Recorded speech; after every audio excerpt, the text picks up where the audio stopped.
Hello. This is the energy report for June 8th, 2023. The sun is transitioning out of gate 35 and coming into gate 45. So 45 is coming from the throat, connecting down into the heart center. The quantum human design system calls this energy distribution. The Chinese I Ching calls it gathering together. And so over the next 5 days, or 6 days, our challenge is going to be to share and use our resources for the greater good of the whole. To learn to manage resources judiciously so that they benefit the greatest number of people. To teach as a pathway of sharing. Right? And so our throat coming down, speaking about our values, about what is important, what we need, what is a necessity for survival, right? And for the greater good, right? Really trying to help the collective here.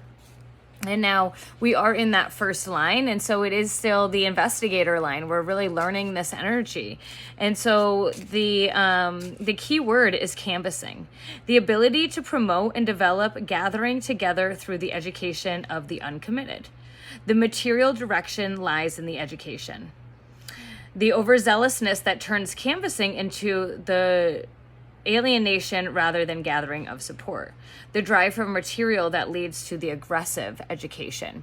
And so as we're talking about distribution and we're talking about doing things for the better and greater good, education is important. It's important to look at what people are already doing, what things are working, what things aren't, right? Becoming that observer and looking at how we can shift and make it so that it's more efficient, so that it's more beneficial for them all. And so how can we gather everybody's resources kind of together so that we can share this education, right? It's all about sharing the resources, and the resources can be education. It doesn't need to be material things. Education, energy, time, right? All of those are valuable things to share with one another that can drastically help them in the material world of creating finances or money for themselves. And so doing a 3-card pull today. We can look at gate 46. So gate 46 is coming down from our G center going down into our sacral. And so where are we passionate about? Well, this is coming from what we're attracting, our direction, our power, going down into our sacral, which is where we harness our energy. And so our embodiment, right? And so where are we passionate about sharing and resourcing, right? What is the education? What is the area that we can kind of focus on and share our information about? Everybody has a different skill, a different talent, a different story to share so that everybody else can learn. And so really, truly not letting other people's stories, other people's agendas, what they're doing cause you to come off of your path, right? What they're doing, it might be the same thing that what you're doing, but it's going to be totally different because you're doing it and they're doing it. The energy that we have really does make a difference. And I think it was Ross said this the best, right? Like, we have movies that have been remade and remastered, and he used Hamlet for an example, right? That so many different people, different plays, different actors have played the same character as Hamlet, but there's certain people that we would say were a better Hamlet. Well, they played the same lines, they said the same things, but the energy, their embodiment of it really made the difference of the role. And so as we're sharing our stories, as we're looking at what can we distribute out into the world to help everybody rise, to help us all have a better understanding, a better knowledge, more information so that we can better ourselves. We all have value, we all have a purpose, and we all have a unique perspective and way that we're going to do it because of our unique design, who we are. And then so we get our ajna, our third eye in reverse. And so really looking at, are we not tapping into our own intuition? Are we relying too much on the external? Have we been finding ourselves in negative situations that we didn't see coming? It could be because our third eye is blocked. It's our intuitive self, and it's guiding us in the direction of our dharma. However, you have to know the language and you have to listen. Before making a decision, tune into your body, right? Listen to your authority. Make sure that you're working with your strategy. What is it telling you? What is your intuitive hunch saying? What does your body say before your mind? Notice the physical cues. Do you feel heavy or expansive? Is it bringing forth fear or just nervousness of the unknown? What would you tell a friend in your situation?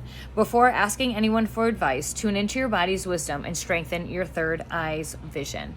And so, yes, other people's stories are valuable and important, and it's important for us to listen to them, but it's also important for us to listen to our own story and to tap into that. And when we're sharing it, we're sharing that vulnerability piece of really understanding what our story is telling us. What is that lesson? Why have we had to go through this heavier situation, this heavier time? What is it trying to bring clarity? What is it trying to open up? What is it trying to shed light onto for us to rise to the next version of ourselves, the more confident, the more open, the more clear version of ourselves? And so realizing that there's this balance of what we share and how much we listen to other people's stories and really hold into their stories, but also making sure that when we're sharing our stories, sometimes us just sharing the story is the healing thing. It's not about who listens or whatnot, but by us speaking about it, by us actually taking the time to think about it for a moment in order to share it, right? That takes time for reflection. That takes time to really go back through the scenario and relive it, re-experience it.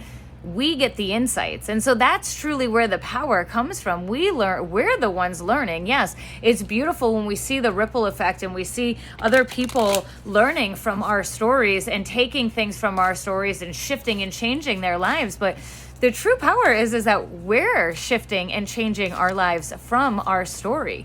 And so getting out there, sharing the story, not because of the numbers, not because millions of people might be seeing you, not because people are going to shift and change themselves, but doing it because it makes you bring light onto your own self. It makes you bring reflection onto your story. It makes you relive that story and dive a little deeper and find that nugget inside that story.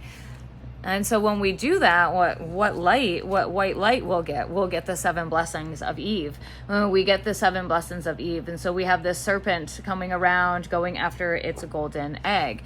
Number 7, I love the number 7. Definitely is my my sacred number, my spiritual number, my connection number, whatever you want to call it. Okay, and so the spiritual gift shall enter your heart and manifest as a blessing in your life. You have innate talents and abilities which support your soul into a full, glorious manifestation. You have been blessed with a beautiful divine destiny to fulfill. You have natural healing abilities. Choose your thoughts and your words so that they reflect what you truly wish to put out into the world, because your influence is stronger and further reaching than you realize. And so share your story, because you don't know where it's going to go. Eve dwelled the original paradise in the Garden of Eden. She is the mother of knowledge. From knowledge, wisdom can be developed. Education, sharing what we have learned. Wisdom is the egg of Sophia, the divine feminine power to be a birth mother of higher consciousness, to bring forth the light of a loving awareness. Eve's oracle is not an omen of being cast out of paradise. It's a sign that a new false view, which has been holding you captive, is going to give way to a greater understanding, which will empower you to be the bearer of light, the priestesses of the egg of Sophia.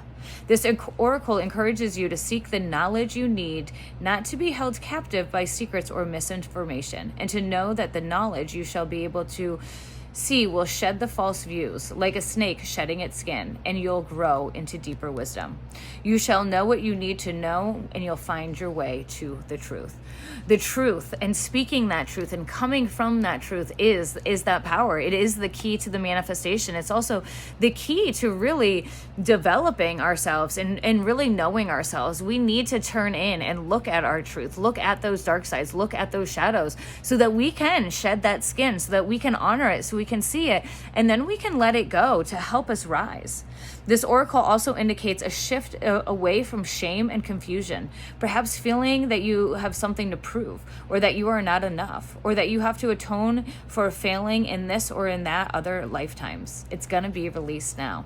Instead, your soul is moving you towards the realization of your inherited goodness and the grace that is your real nature. You are blessed. You're granted a unique and unrepeatable human life. Even if you believe in reincarnation, acknowledging the soul continues to grow over many lifetimes. There will only be one lifetime for you in this you. If you treasure this life, you'll become bolder, more fearless, more willing to step up as the real self, and more willing to engage in healing and say yes to what makes your heart sing. Choose to see the nurture and the spiritual life in yourself and others to the best of your ability. We are all growing and evolving in our own way. Even those who trouble your heart are doing their best. Acknowledge that humans have limited capacities and deserve compassion and a chance to awaken spiritually nonetheless. Do not, however, allow yourself to become a doormat into anyone's ego's game, and trust the spiritual process and protection of all beings in the divine feminine. The spiritual power of the seven includes the natural charisma and the capacity to be influential channel for higher wisdom. The presence of the seven is the sign from the universe to reconnect to the sacred. The oracle of the seven blessings of Eve is a reminder that you are a sacred being and you have no need to hold yourself hostage to blame, guilt, shame, anger, judgment, or fear. Acknowledge your connection to the spiritual knowledge. Pray, and all your prayers shall be answered. Share your story, speak your truth, let it out your mouth. Pray, speak for the things that you want to speak to. Embody it. Come from that place of your heart, of your love, and listen to that intuition. Listen to your body, listen to your authority. Make sure that we are following the strategy of our design. It's going to be a fun, glorious next 6 days. Really lean into these blessings. Sending you all so much love.